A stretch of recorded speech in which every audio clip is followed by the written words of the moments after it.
I've never explained how I can now, so of course you can see me while I talk and put us back on my way through these scenes, especially things like factory, which are much more interesting to read out than the same SCP, almost bureaucratic entries over and over again, and tell me to look at. It makes it more interesting to watch without needing the immense amount of skill in editing or animation, which a lot of other videos which I edited do. Anyway, to the video. Welcome back to the reading of every SCP.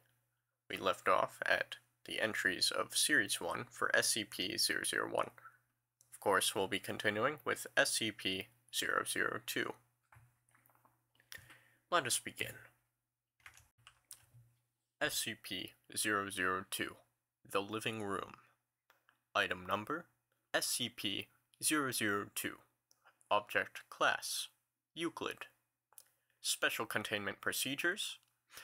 SCP-002 is to remain connected to a suitable power supply at all times, to keep it in what appears to be a recharging mode.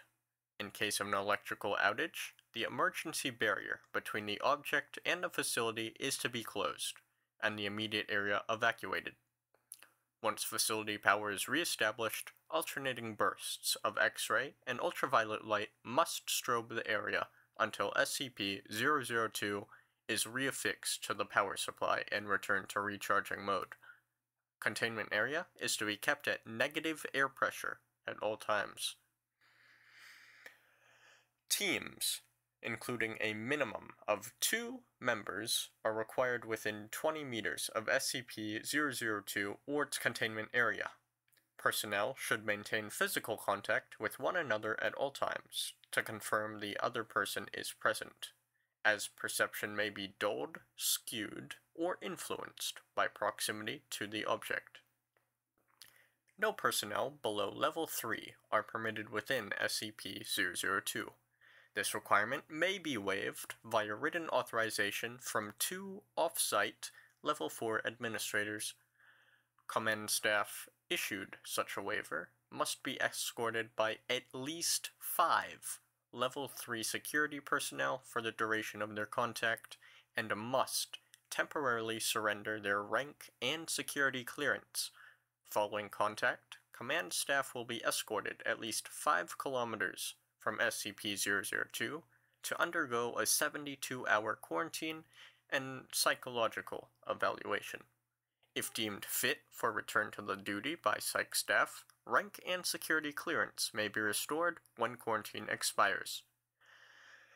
Description: SCP-002 resembles a tumorous, fleshy growth with a volume of roughly 60 meters cubed or 2,000 feet cubed. An iron valve hatch on one side leads to its interior, which appears to be a standard, low-rent apartment of modest size. One wall of the room possesses a single window, though no such opening is visible from the exterior. The room contains furniture which, upon close examination, appears to be sculpted bone, woven hair, and various other biological substances produced by the human body. All matter tested thus far show independent or fragmented DNA sequences for each object in the room. Refer to the Mulhausen report for details related to objects' discovery. To date, subject has been responsible for the disappearances of 7 personnel. It has also, in its time at the facility, further furnished itself with 2 lamps, a throw rug, a television, a radio, a beanbag chair, 3 books in an unknown language, 4 children's toys, a small potted plant. Tests with a variety of lab animals, including higher primates, have failed to provoke a response in SCP-002. Cadavers, corpses, as well, failed to produce any effect. Whatever process the subject uses to convert organic matter into furnishings is apparently only facilitated by the introduction of living humans. View the Mulhausen report. The following is a brief report detailing the discovery of SCP-002. Subject was discovered in a small crater in northern Portugal, where it struck the Earth from orbit. Encased in a shell of thick rock, the fleshy exterior of the object was exposed by the impact. A native farmer happened upon the site and reported his findings to the village elder.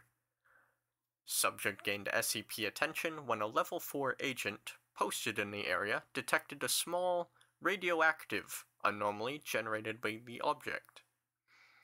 A collection squad of SCP security personnel, led by General Mulhausen, was immediately dispatched to the area, where they quickly secured the subject in a large container and performed initial testing, with subjects recruited from the nearby village.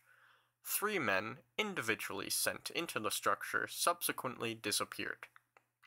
Upon discovering this deadly property of the subject, General Mulhausen issued a Level 4A termination order of any witnesses, roughly 1/3 of the village, to ensure no outside knowledge of the object, and initiated its transportation to the SCP facility, data expunged. During preparation for transport, 4 SCP security personnel were inexplicably drawn inside the object, where they too immediately disappeared. Following inspection, it appeared as if the object had grown several new furnishings and was beginning to look like the interior of an apartment room. General Mulhausen immediately ordered the requisition of several Class 3 hazmat suits for the remaining security team members, who proceeded to lift the container onto a waiting freight ship for transport to the SCP containment facility. Data expunged. More data expunged. Following the termination of General Mulhausen, SCP-002 was resecured by SCP staff and brought into special containment in Classified, where it currently resides. Staff, with clearance below Level 3, have been denied access to the SCP-002 container without prior approval of at least 2 Level 4 staff after the Mulhausen incident. SCP-003. Item Number: SCP-003. Object Class: Euclid. Special Containment Procedures. SCP-003 is to be maintained at a constant temperature of no less than 35 Celsius and ideally kept above 100 degrees Celsius. No living multicellular organisms of Category 4 or higher complexity may be allowed to come into contact with SCP-003. In event of total power failure, if SCP-003-1 begins to increase its mass, assigned personnel must engage in skin contact with SCP-003-1. Ideally, personnel may use their body heat to return SCP-00-3 to above the critical temperature. However, skin contact must be maintained even in event of SCP-003 reaching activation temperature, lasting at minimum until SCP-003-1 advances fully to its second growth stage. Personnel who enter SCP-003's containment area must first be examined for body parasites of Category 4 or higher complexity, and sterilized if such organisms are present. All personnel who have come in physical contact with SCP-003-1 are to immediately report for sterilization afterwards. SCP-003-1 must not be removed from SCP-003-2, except in case of emergency procedures detailed above. Any significant change in SCP-003-2's rune activity, including pattern, frequency, or color, should be reported within 3 hours of occurrence. Cessation of rune activity must be reported immediately. SCP-003-2 must be supplied with power via the source designated Generator 003-IX or 9 at all times. Description: SCP-003 consists of 2 related components of separate origin, referred to as SCP-003-1 and SCP-003-2. SCP-003-1 appears to be composed of chitin, hair, and nails of unknown biology, arranged in a configuration similar to that of a computer motherboard. Testing reveals SCP-003-1 to predate earliest known circuit boards by a factor of thousands of years. SCP-003-1 is considered sentient, but not actively dangerous except under certain conditions. SCP-003-1 was found on a stone tablet. SCP-003-2, on which it currently resides. The runes on SCP-003-2 are not part of any known language, and emit pale, flickering light patterns. SCP-003-2 is controlled by a non-biological internal computer, the contents of which are mostly inaccessible without risk of damaging SCP-003-2. SCP-003-2 is capable of controlled emissions of radiation, including heat, light, and anomalous radiation types. SCP-003-2 contains an internal power source of an anomalous nature, which appears to have been losing power since several centuries before discovery. It is considered probable that SCP-003-2 was created for the purpose of containing SCP-003-1. Partially interpreted data recovered from SCP-003-2 may refer to a past and/or potential future LK-class restructuring event caused by SCP-003-1. SCP-003 was located by remote viewing Team SRV-04 Beta. It appears possible that SRV-04 Beta was deliberately contacted by SCP-003-1. Other organizations have also been alerted of SCP-003's existence, possibly by similar means. Despite this activity, SCP-003-2 does not appear to be sentient, based on its lack of reaction to MO3 Gloria analysis and procedures. When SCP-003 drops below the temperature of 35 Celsius, both components react. First, SCP-003-1 enters a growth state, characterized by an exponential increase in mass. This growth state consists of two stages. In both stages, SCP-003-1 partially fuels its growth by converting matter around it, starting with any surrounding inorganic material, including atmospheric elements, then non-living organic material, including cells of dead skin, hair, chitin, enamel, keratin, and other biological materials. The first stage is always the same. SCP-003-1 will first increase its mass, then take a form similar in shape to a ophiuroid, brittle star of 15 meters in diameter, including what appears to be a central processor of 3 meters in diameter. It will form sensory organs that appear to scan its surrounding environment, and will partially convert the area around it to an unidentified anomalous substance.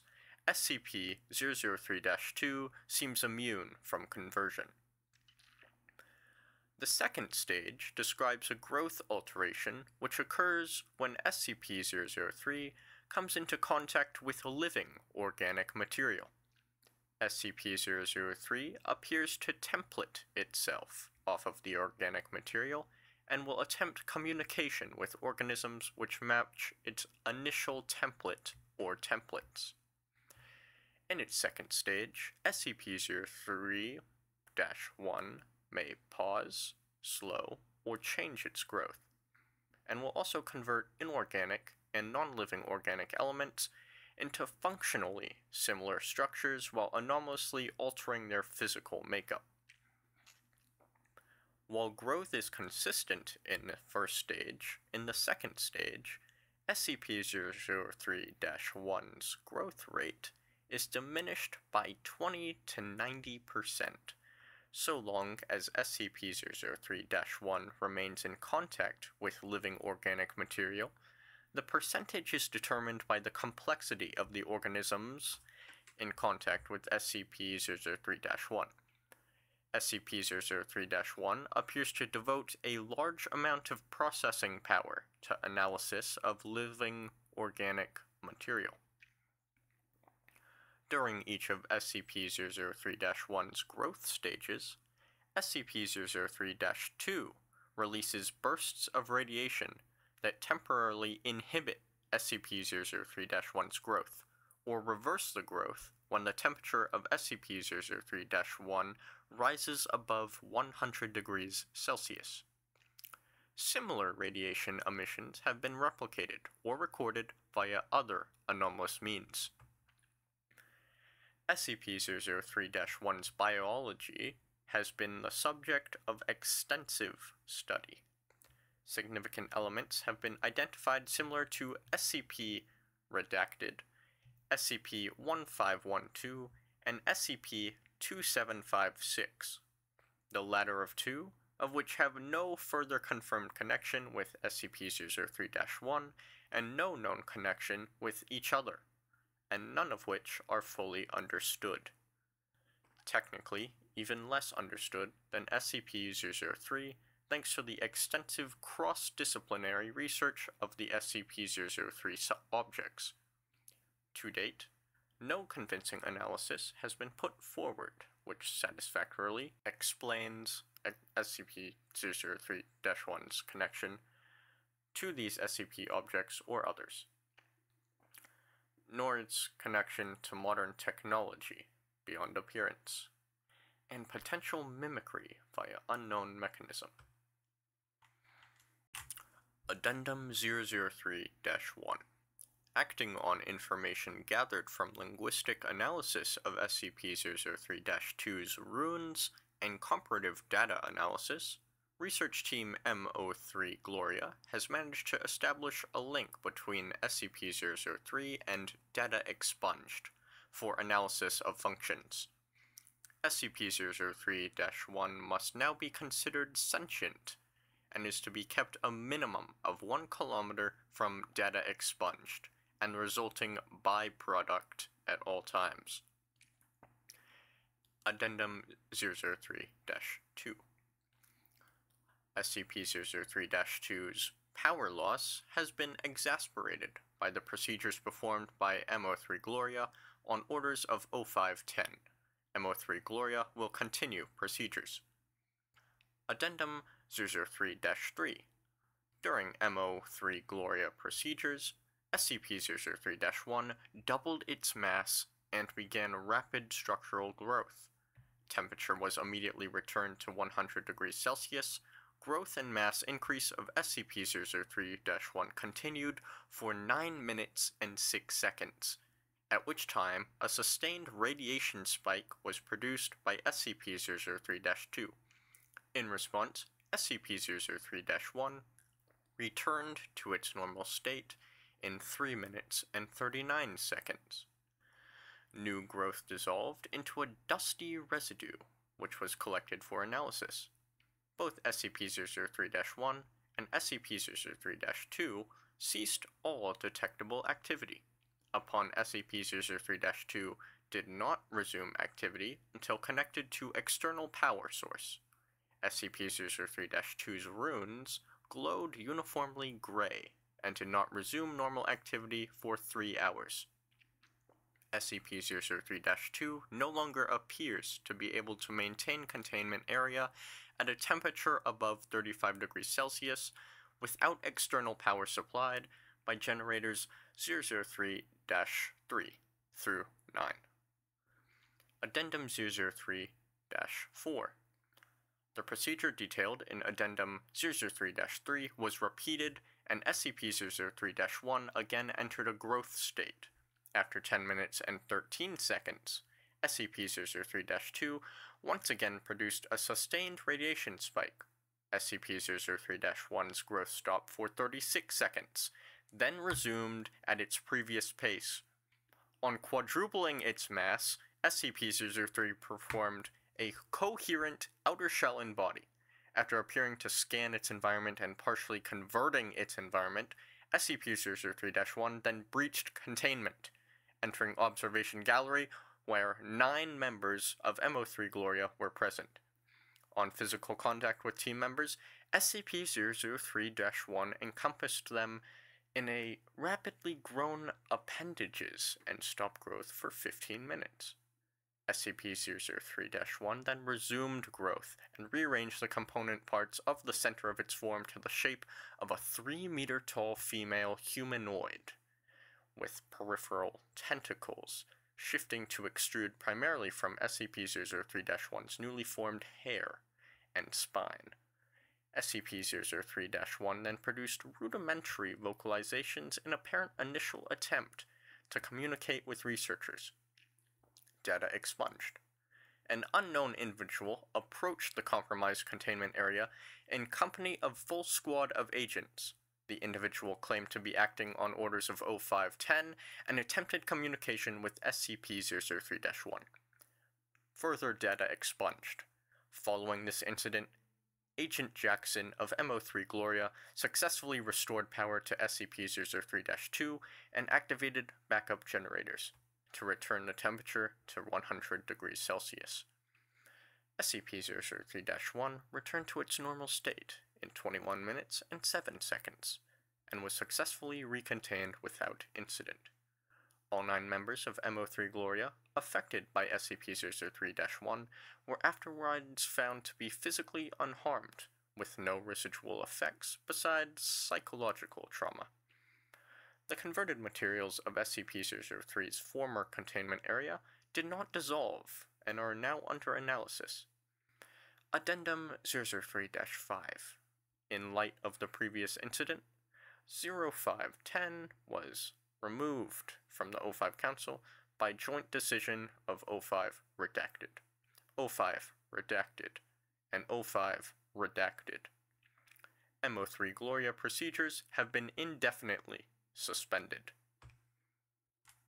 Special Access Program MO3 Gloria required. Open file. Transcript of Incident Report A21B Cycle 8 for dissemination to O5 Command and staff. Interviewers redacted. Present O52, O55, O57, O510, and staff. Interviewed Dr. Tilda David Moose, MO3 Gloria Lead. Excerpt 35A. She tried to talk to us. We all heard her voice in our heads in a sort of half language we couldn't fully understand.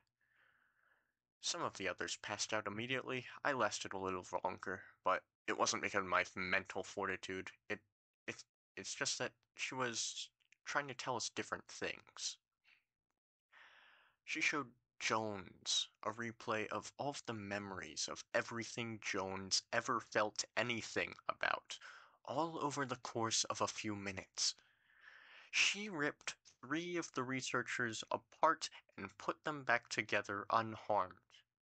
She doesn't understand human emotion, or pain, or very much about how we experience the world at all. Yes, I would say the containment procedures are necessary. Listen, she wants to remake the world into a paradise filtered through her own alien understanding of paradise, but still a paradise designed for us, for humanity. She would be happy to make a paradise for any sufficiently complex organism she comes access first. Anything with a complex enough mind to accept her, say, a dog or a housefly. If she breaches again, we have to be there first. What would it be like? I don't know. She showed us images. Not quite images. I can see them in my head, but they're not pictures. The closest thing I can think of is what you see when you close your eyes suddenly and tightly, but brighter and more complex. The Images had metallic sounds associated with them, and sensory details that we don't have the words or concepts to describe. The whole effect felt like words of some kind. I believe she wanted to see what we could understand, so she could understand us. She didn't have time to finish analyzing us, of course. I don't know what would have happened if she had. SCP-004. Item number SCP-004. Object Class Euclid. Special Containment Procedures. When handling items SCP-004-2 through SCP-004-13, proper procedure is vital. The items are not permitted to be moved off-site unless accompanied by 2 Level 4 security personnel. Under no circumstances should any other component of SCP-004 be taken through SCP-004-1. The effects of doing so are as yet unknown, and the current cost of experimentation makes further research impractical. Should any of the objects contained within SCP-004-1 breach containment, or the facility be breached, the keys must be brought inside and the door closed prior to activation of Site-62's on-site warhead. Unauthorized removal of keys from the testing grounds is grounds for immediate termination. Level 1 clearance is required for basic access to SCP-004-1. Level 4 access is required for use of SCP-004-2 to 13. SCP-004 consists of an old wooden bar door, SCP-004-1, and a set of 12 rusted steel keys, SCP-004-2 through SCP-004-13. The door itself is the entrance to an abandoned factory in Data Expunged. Chronological history. July 2nd, 1949. A group of 3 juveniles, trespassing on federal property near Redacted, find the door. According to their testimony, they found a set of rusted keys in an iron lockbox, and determined what door the keys unlock. The juveniles were taken into custody after they contact Sheriff Redacted, when one of their friends, SCP-004 Case 1, goes missing. July 3rd, 1949. Local authorities find the severed right hand of SCP-004 Case 1 8 kilometers from SCP-004-1. Other parts of SCP-004 Case 1's body are found scattered as far as 32 kilometers from the door. Under interrogation, the apprehended juveniles tell authorities that upon opening the door with one of the keys, SCP-004 Case 1 was torn into several pieces, each of which disappeared. At this point, the SCP Foundation takes over the investigation. July 4th, 1949. SCP Agent Redacted obtains the keys from the local authorities to begin testing. Tests show that SCP-004-2 through SCP-004-13 all fit into a single lock on the large barred door. 12 Class D personnel are assigned to test the effects of the door. Of the 12 test subjects, each trying a different key to enter the room, only 2 survive. Opening the door with any key except SCP-004-7 or SCP-004-12 caused the test subjects to be torn apart into multiple directions. However, no dismembered parts were found until later. At the time of writing, only 2 parts of each subject have been recovered, with the exception of the subject using SCP-004-Redacted, whose pieces were scattered in close proximity. The others have, for all intents and purposes, vanished from existence. Of the two surviving subjects, only one, having used SCP-004-7, returned unharmed. The other came back in a near catatonic state, able to only remove himself from the room, and then collapse on the floor, and had to be restrained to prevent him from gouging out his eyes. See Appendix A, Mental Health Effects of SCP-004. The subject uses SCP-004-7 said that he had entered a large room, impossibly big for the size of the attached building. After his exit, SCP-004-1 was propped open, and an armed squad of Level 3 personnel entered. The size of the room is impossible to measure, and the door frame and the individuals in the room are the only part of the room that can be felt or illuminated. July 16th, 1949. The juvenile suspects and Sheriff Redacted are terminated. August 2nd, 1949. Redacted is declared a hazardous area due to unexploded ordnance and fences erected in order to prevent civilian ingress. Tests to determine safety of exposure to environment behind SCP-004-1 begin. December 1st, 1950. Space-time anomalies resulting from exposure to SCP-004 are confirmed. Testing is suspended until further notice. July 2nd, 19 redacted. The unaccounted for remains of SCP-004 Casualty 1 appear unexpectedly outside of SCP-004-1. Despite being killed decades before, the remains of SCP-004 Case 1 are not decomposed in any manner and are still warm to the touch. Blood remains uncoagulated. The remains are remanded for testing. July 4th, 19 redacted. The unaccounted for remains of one of the 12 original test subjects appear in similar manner to those of SCP-004 Case 1. The remains have been designated SCP-004 Case 2. Records suggest that both SCP-004 Case 1 and Case 2 used SCP-004-redacted. March 21st, 1999. With the massive proliferation of nuclear weapons and World War III only redacted years away, construction has begun on a site inside SCP-004-1. The site is to stock supplies for redacted person days. April 21st, 1999.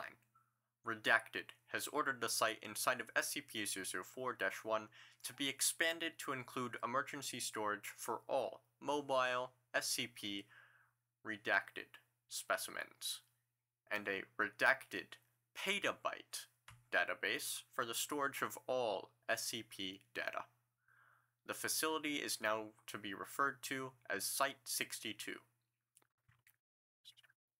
September 25th, 2000. Site 62 is operational. Labs and containment units are complete and can contain the most dangerous specimens. Backup of the SCP database has begun. January 25th, 2001.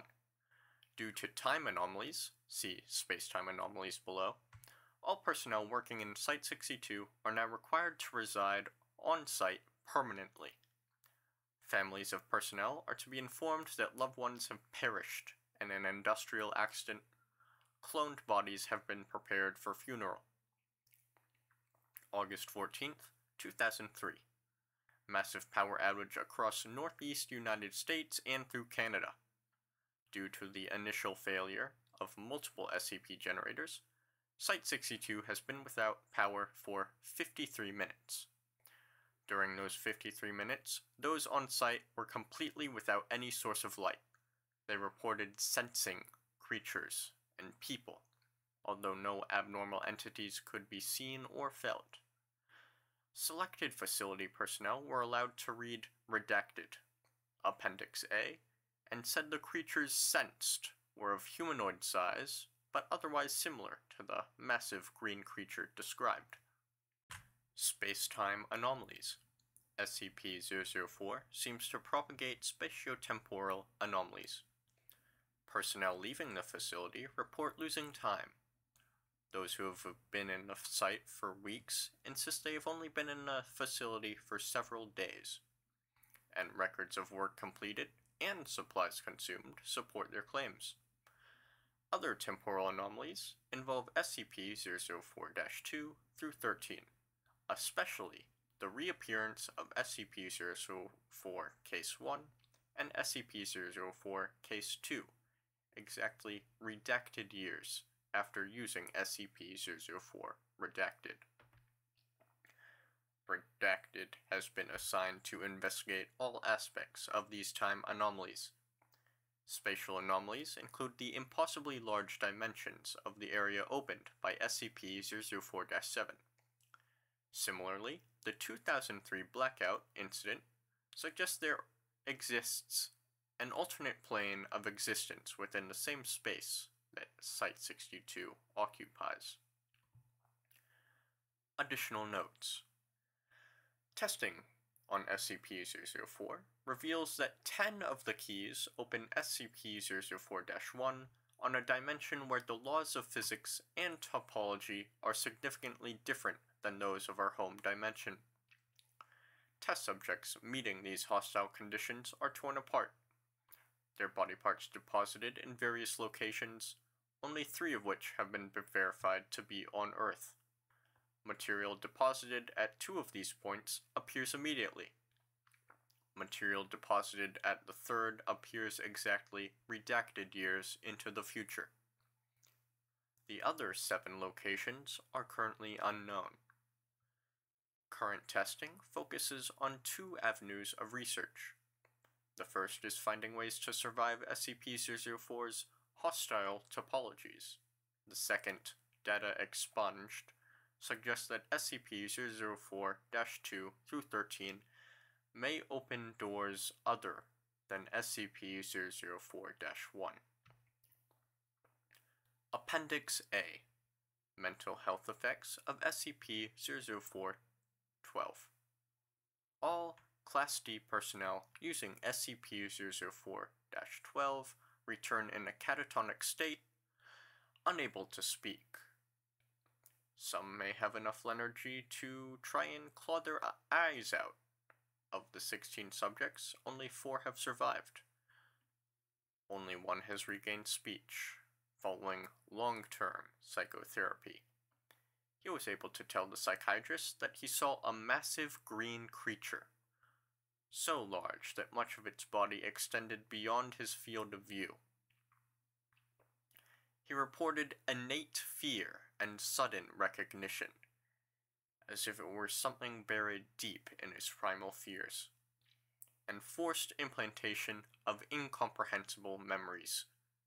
Subject displays acute anterograde and retrograde amnesia. Appendix B. Additional information. Item number SCP-004-14. Date of discovery September 2nd, 1950. Origin of object. Object was discovered elsewhere in factory area, in the previously undiscovered manager's office. Description. Object appears as a large, unvarnished wooden box. The box may be unlocked by the safe key, SCP-004-7, as well as 5 of the unsafe keys. See document SCP-004-1. Upon unlocking SCP-004-14 with SCP-004-7, the box opens automatically on its hinges. The volume of the space inside is precisely 5 times greater than the outer dimensions imply. Items placed within while the lid remains open do not affect the weight or any other properties of the box. When the lid is closed and locked, however, all items inside vanish irretrievably. Personnel locked inside of the box are also irretrievable. although losing personnel in this fashion appears to affect significantly the dreams experienced by data expunged. SCP-005. Item number SCP-005. Object Class Safe. Special Containment Procedures. SCP-005 poses no immediate risk to any direct sense. Even so, its unique functions require special measures to be taken to restrict access and manipulation of the object. Approval of at least one Level 4 personnel is required for the removal of the object from its containment area.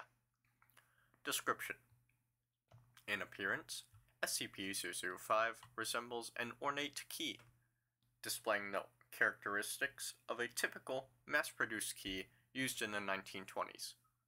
The key was discovered when a civilian used it to infiltrate a high-security facility. SCP-005 seems to have the unique ability to open any and all forms of lock.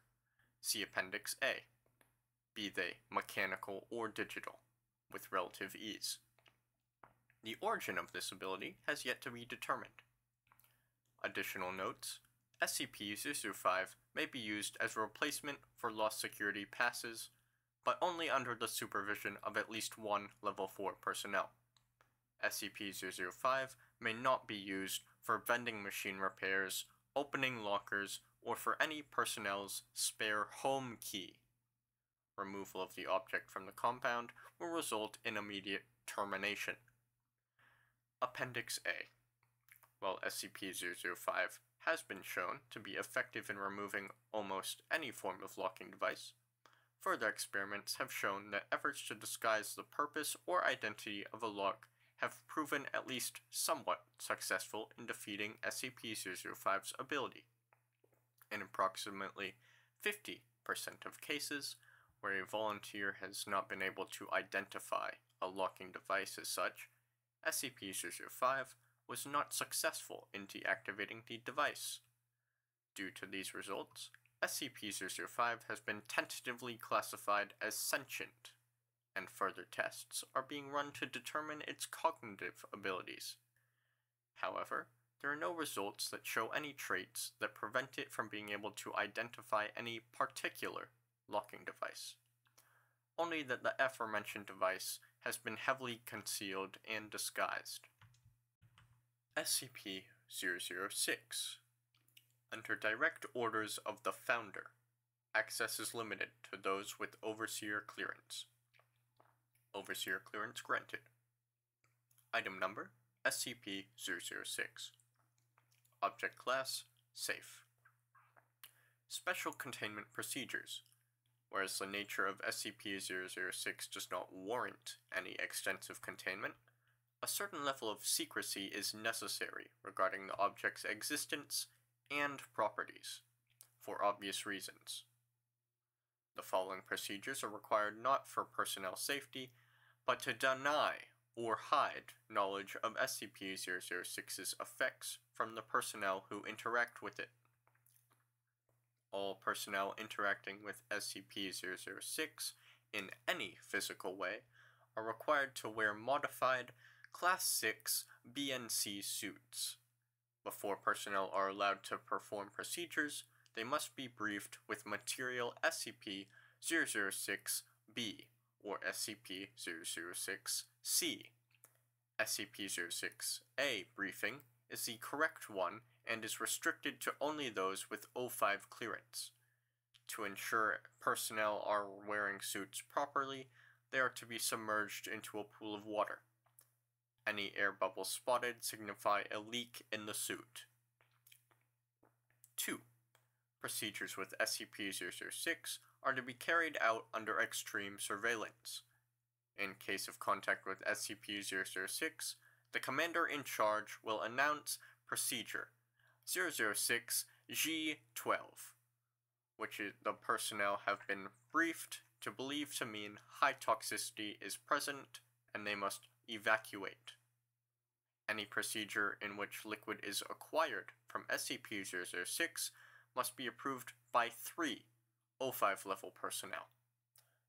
The liquid is to be transferred in a quad sealant container and under armed guard. 4. If at any time personnel come into contact with SCP-006 or liquid from SCP-006, they are to be confined and terminated after sufficient studies are done.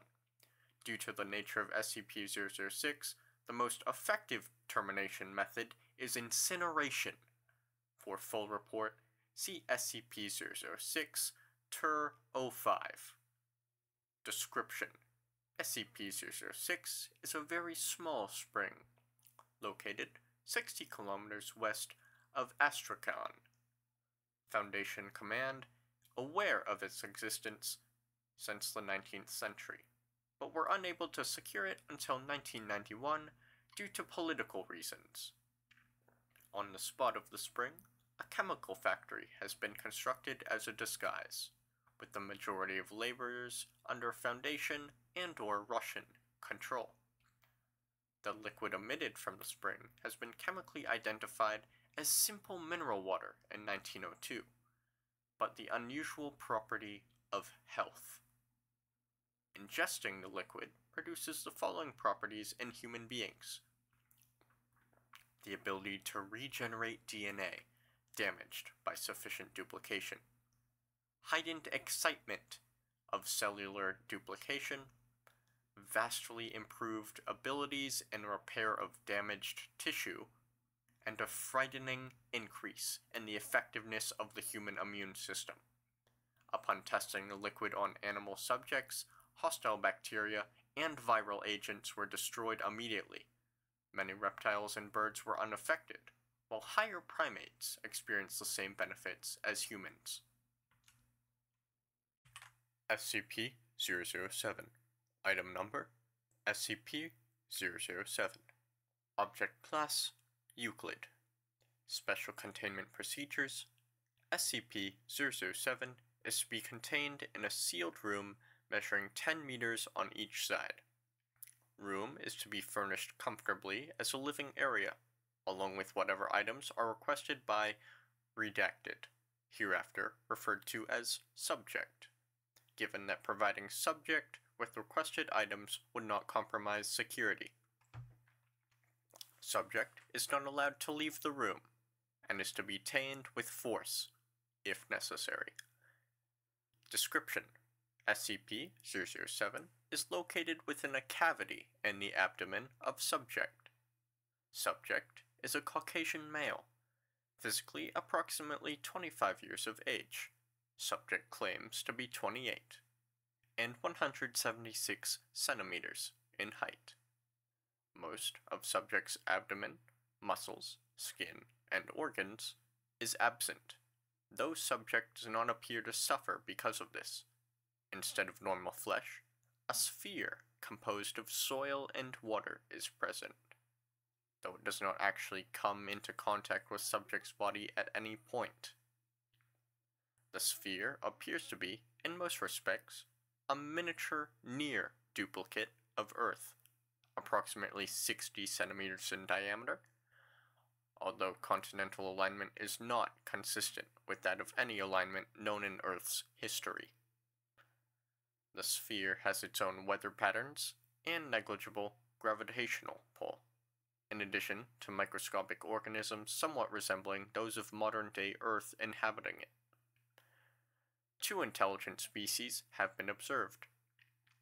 No contact and communications with either has yet to be made. Technology levels of observed species must be checked at least once a week, and, as of redacted date, are approximately equal to that of 15th century Earth. Subject claims to be named Redacted, but no records of such a person can be found. Subject does not require food or water, and while has been observed consuming both, what appears to such substances after swallowed is unknown. Subject is intelligent, IQ has been measured at 128, and amiable, and regards the planet in his abdomen as a minor curiosity about his body. Subject seems to experience no stress about his unusual condition. When questioned about planet's origins, subject replies, "I just woke up one day, and there it was. I don't have any idea how it got there." Subject has provided a social security number and driver's license number, and requested that they be checked against known records. When checked, it was discovered that neither had yet been allocated. Dr. Redacted has a weekly chess game with subject, during which subject's mental health is evaluated. Dr. Redacted reports that subject does not seem to mind the restricted living environment, and has yet to attempt to escape or show signs of violence or mental illness, though he has repeatedly requested a computer with internet connection. It is recommended that this not be provided, as it may be used to compromise security. SCP-008. By order of the Overseer Council, this file is subject to Level 4 classification. Level 4 clearance is required. Please input security credentials. Security clearance adequate. Accessing file. Item number SCP-008. Object class Euclid. Special containment procedures. SCP-008 samples have been deemed Class 5 extreme biological hazards, and all related protocols apply. Incineration and irradiation measures will be deployed in the event of political or military action which may result in a facility being dismantled, a power failure, or zero communications from operatives or outside channels during any given 8-hour period. The quarantine period for operatives leaving the facility is 4 months. If a breach has occurred, incineration and irradiation measures shall be deployed. It should be the policy of all G2 sites to not prepare an evacuation procedure. Description: SCP-008 is a complex prion, samples of which are stored in each of the known G2 sites. Research into SCP-008 is highly classified, and primarily aimed at preventing research which may lead to the synthesis of SCP-008 in the distant future. Traits of the SCP-008 prion include 100% infectiousness, 100% lethality, transmission through exposed mucous membranes and all bodily fluids, but not airborne or waterborne.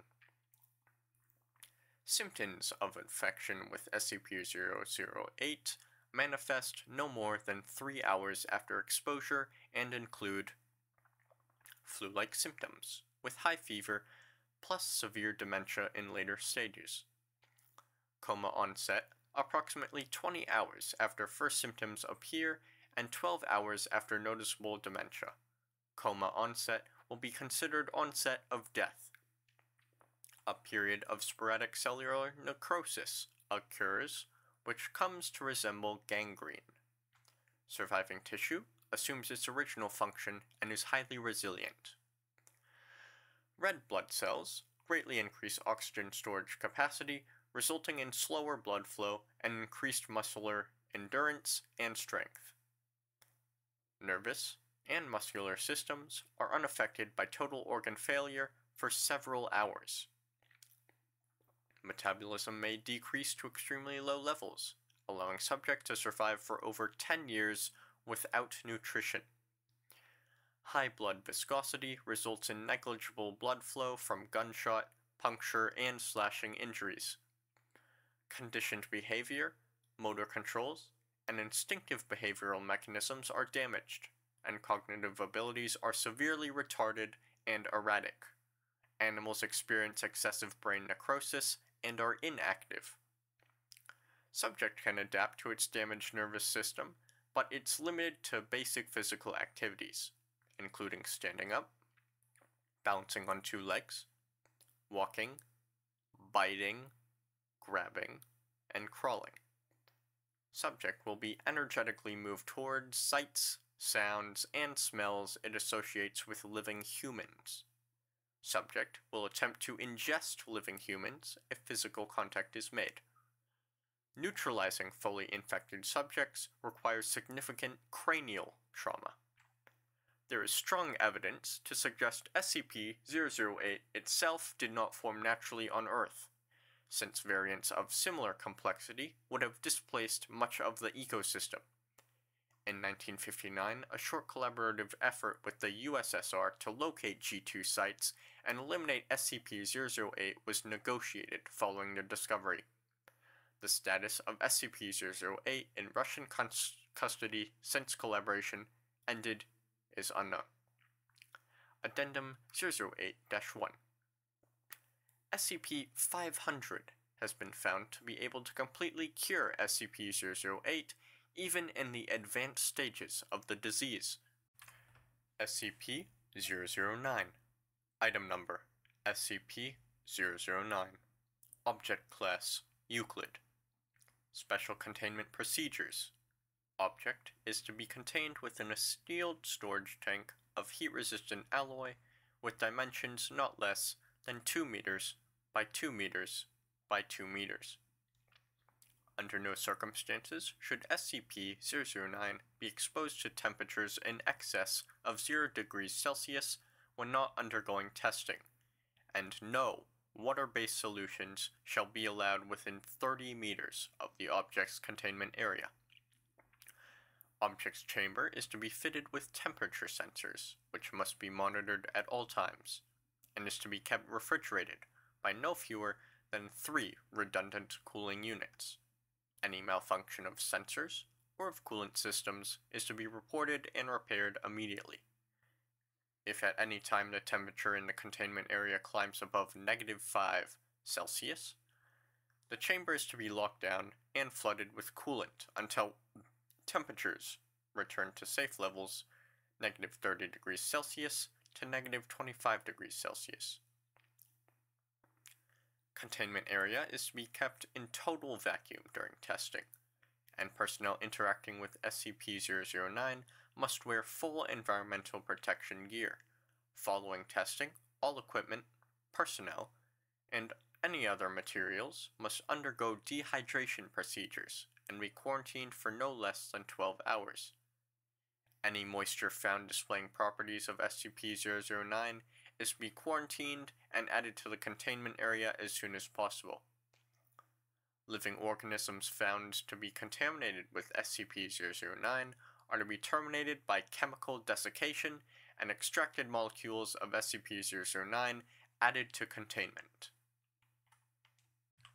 Description: SCP-009 is approximately redacted liters of a substance that superficially resembles distilled water, except with a distinct bright red hue.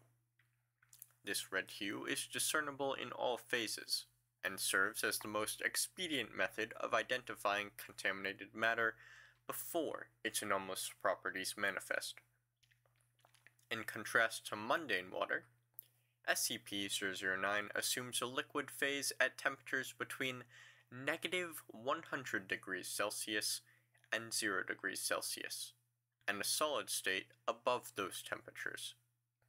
At temperatures below -100 degrees Celsius, SCP-009 vaporizes into a gaseous phase similar to steam. Examinations of the atomic structure of SCP-009 have proved inconclusive. The substance appears to be identical to normal water molecules, with the exception of redacted, in contrast to standard laws of enthalpy.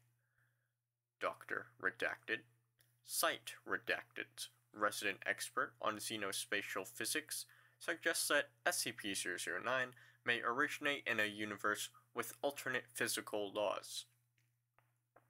The most hazardous property of SCP-009, however, is its ability to contaminate normal H2O. When in contact with any aqueous solution, SCP-009 will, through unknown mechanisms, transfer its anomalous properties to other subjects and creatures. Testing has been shown it capable of assimilating ice, steam, tea, fruit juice, seawater, blood, and data expunged. The time it takes for this process to occur varies depending on temperature and the exact chemical composition of affected matter, and had been observed as taking between 3 minutes and redacted double-digit hours. Experiment on D-class personnel have illustrated the process of conversion by the substance, which has been found to follow a consistent pattern. 1. Initial exposure.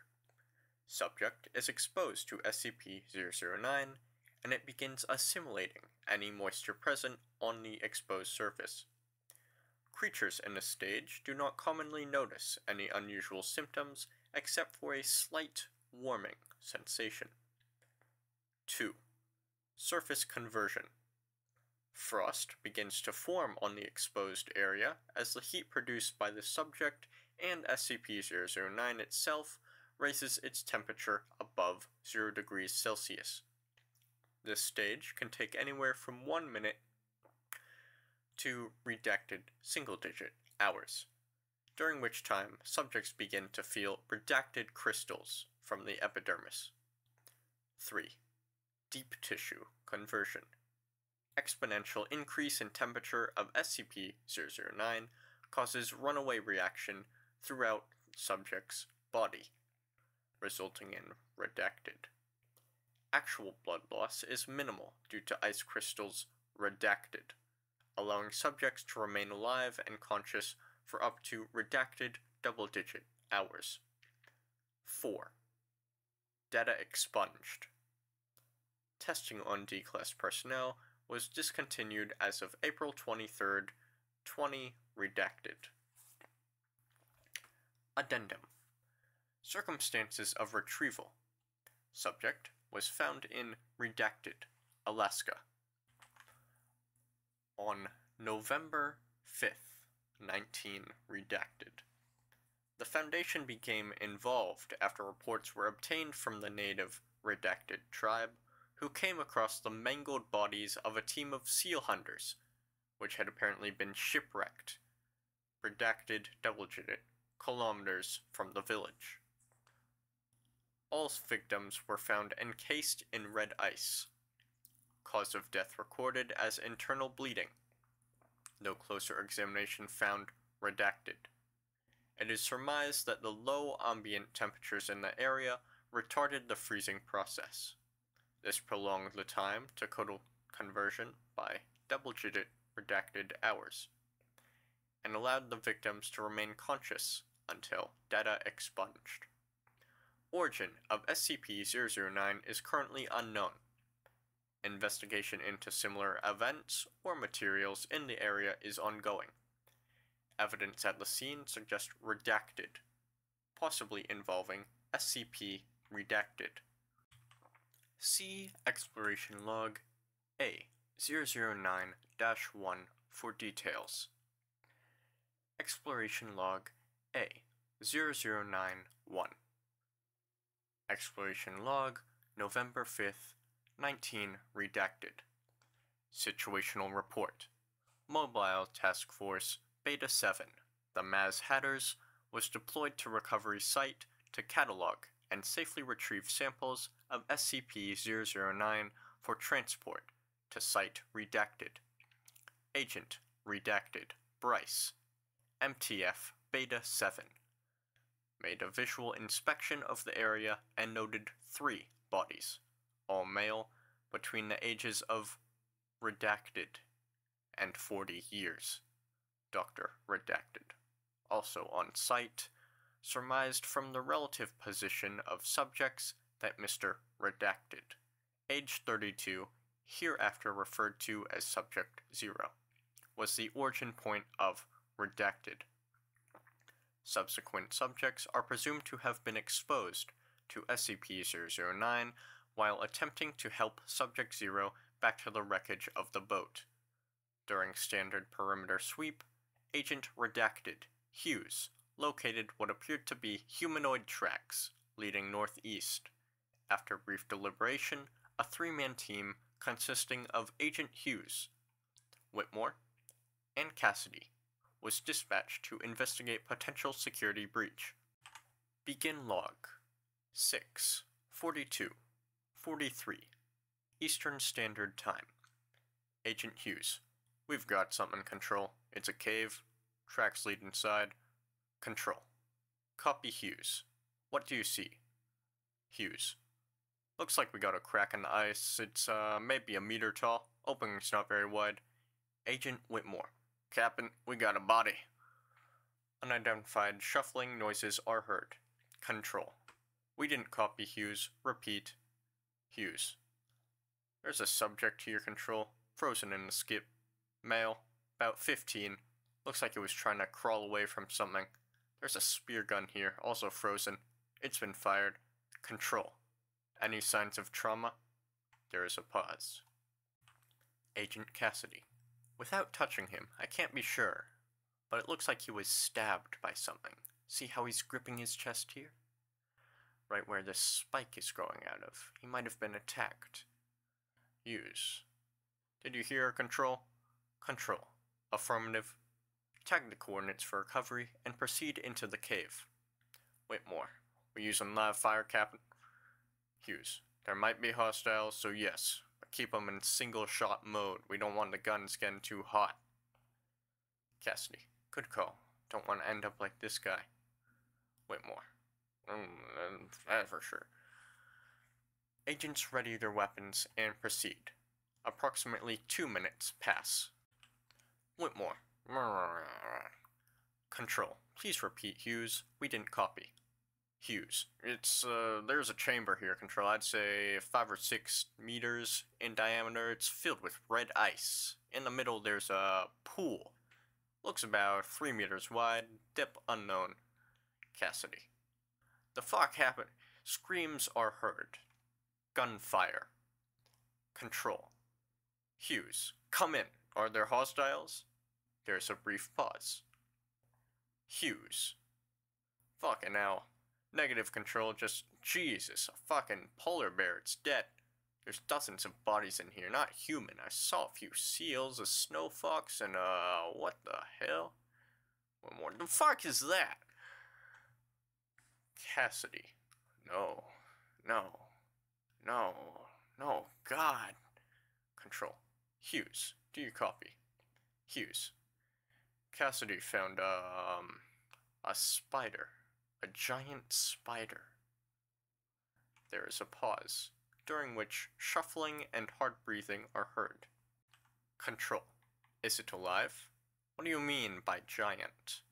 Hughes. I mean fucking huge, Control. At least a meter leg span. It's frozen. Wait, no shit. I don't see anything inside. It almost looks like it's made of this stuff. Cassidy. Not possible. We're nowhere close to Germany. Whitmore. What? What about Germany? Cassidy. Captain, pretty sure that's 3023. Control. Repeat, Captain. Hughes. Cassidy said that this spider is SCP-3023. Control. There's a pause. Control. That's not possible, Hughes. Why would she think that? Cassidy. What's that? Voice elevated. I'm sure, Control. I've worked with 3023. It's an instant made of skip 9. Whitmore. Wait, that's 3023? Control. That is classified, Agent Cassidy. You are to speak no more of this. If the specimen is destroyed, there is no reason to worry about it. Please continue your search. Cassidy. Mumbling. How the fuck did it get here? Hughes. We copy, Control. Cassidy, sweep the perimeter. See if there's any side tunnels. Cassidy. But Hughes. Redacted. That's an order. Cassidy. Hughes. Redacted. Check these corpses. See if there's any humans. Whitmore. On it. Control. Agent Hughes, how deep is the pool you mentioned? Hughes. Can't see the bottom. God, I'm having SCP-354 flashbacks. This is not cool. Control. Focus, Captain. Is there anything nearby you can use to measure the depth? Hughes. Well, the spider has a spear sticking out of it. Control. Can you safely retrieve it? Hughes. The suit should protect me, right? Control. All the same. Try not to touch the affected material. Hughes. Alright, I got it. Should work. Looks about 1.5 meters long. Control.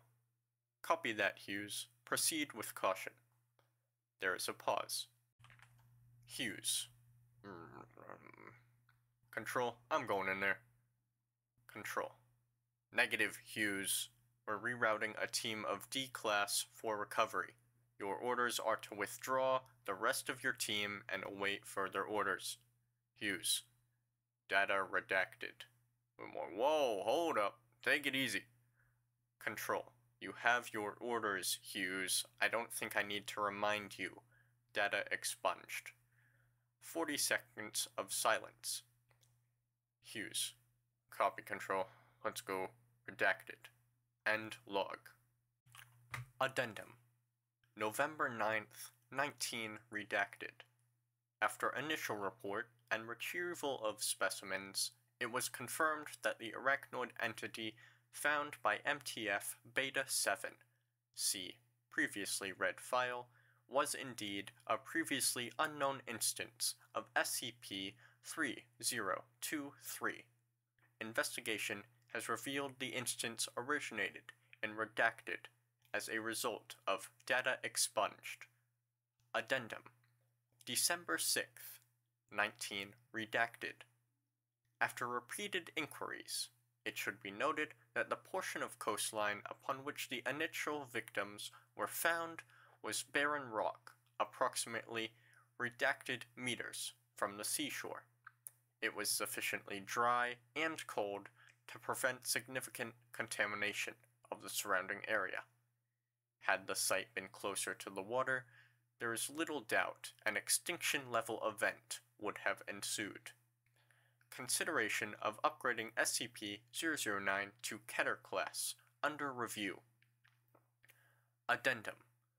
December 16th, 20 redacted. Supercooling of SCP-009 for the purposes of experimentation is disallowed until further notice. Personnel are advised that liquid nitrogen is only to be used on the subject in controlled amounts and only until temperatures have reached acceptable levels. Related note, possible application of SCP-009 in cold fusion research pending evaluation.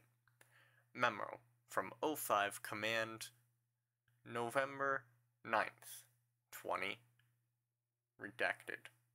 We've decided to keep this thing Euclid for now. We understand the concerns raised, but as long as you keep the power on and nobody goes near it in containment area, there shouldn't be a problem.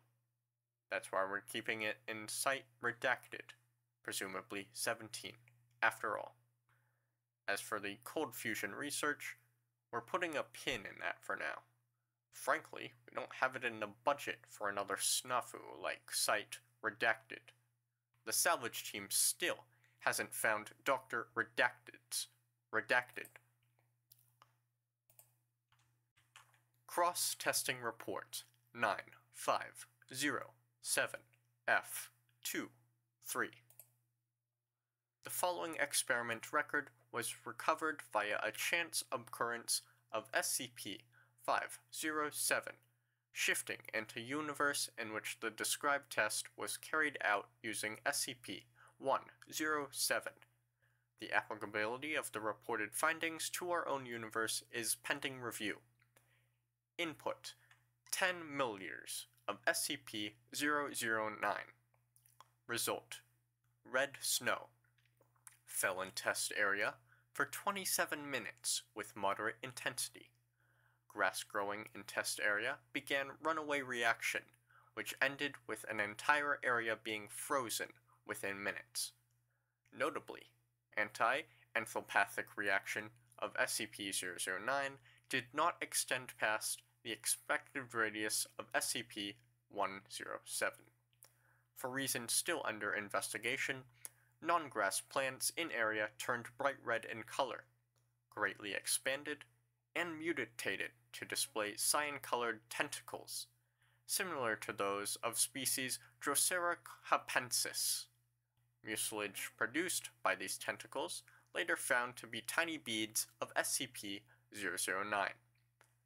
How the plant is able to survive with SCP-009 integrated into its cell structure is currently under investigation, with preliminary hypothesis being the plant is a reflection of flora from the substance's native universe.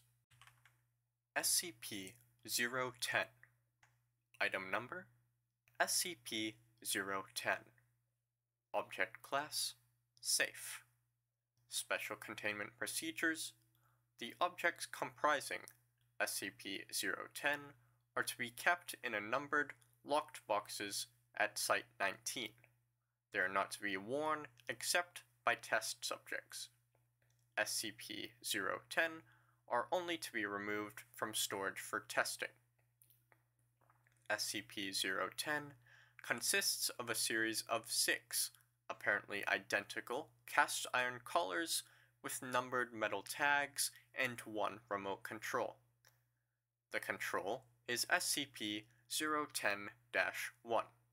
Addendum 010-1. History: SCP-010 was discovered in the basement of a lone man in the Midwestern United States after a local disappearance was connected to him. When the police raided the man's house, they found SCP-010 as well as several dead bodies. One of the bodies was identified to be the man. The others were several other missing persons. Cause of death seemed to be mass suicide. However, there were signs of struggle at first. Addendum 010-2. Disassemble Experiment. Test 1. SCP-010-2 taken apart piecewise. The parts labeled and several photographs taken, then reassembled. Result: after reassembly, SCP-010-2 continued to function. Test 2. SCP-010-8 constructed identically to SCP-010-2, but with the closest approximations available to the unreplicable components. Result: SCP-010-8 fails to function. Test 3. Unreplicable components from SCP-010-2 placed into proper locations on SCP-010-8. Result: SCP-010-2 ceases functioning with removal of components. SCP-010-8 begins functioning. Test 4. Components return to SCP-010-2. Replicable components in SCP-010-2 replaced randomly with replicas. Result: SCP-010-2 begins functioning with return of components. Changing replicable components for replicas does not significantly reduce functionality. Replacement of damaged transistor decreased time from transmission to effect of SCP-010-2 response to commands entered in the remote by 12%. Addendum 010-3. SCP-010 has been demonstrated to work more effectively in creating unskilled labor than for any other task. The logo is apt. Doctor Redacted. And that would wrap up part 1 of what will ultimately be 10 for the first 10th of Series 1. Quite a long way to go, but plenty of content to be had. Hope you enjoy. Recommendations and such. And see you around. Probably.